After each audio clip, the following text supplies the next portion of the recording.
Ayan mga idol, nagluto pala tayo ng sinampalurang manok. Tama ba ang luto ko? Tingnan nyo nga kung tama yung pagkaluto ko. Ayan mga idol nahango ko na sa lutuan. Siyempre, lagyan na natin sa mangkok at kakain tayo. Ayun tingnan nyo kung tama yung pagkakaluto. Ayan, papakita ko sa inyo mga idol kung paano kaya niluto.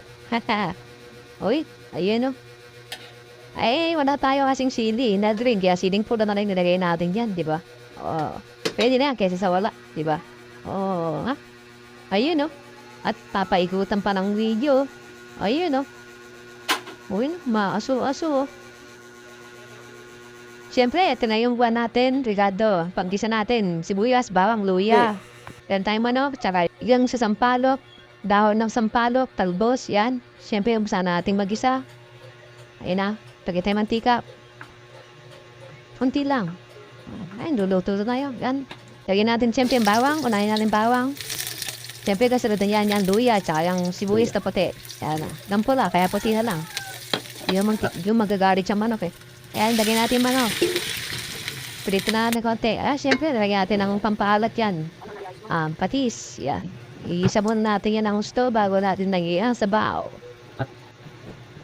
Load na kayo. Paikot-ikutin mga yan at tinadala ng takip.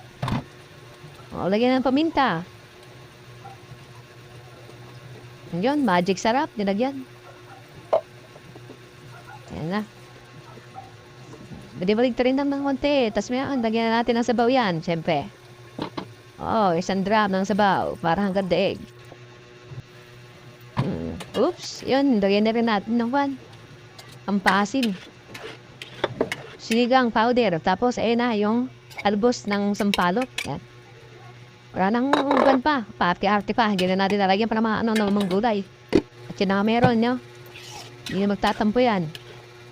Hindi magagalit siya manok. Yun. Tapos na.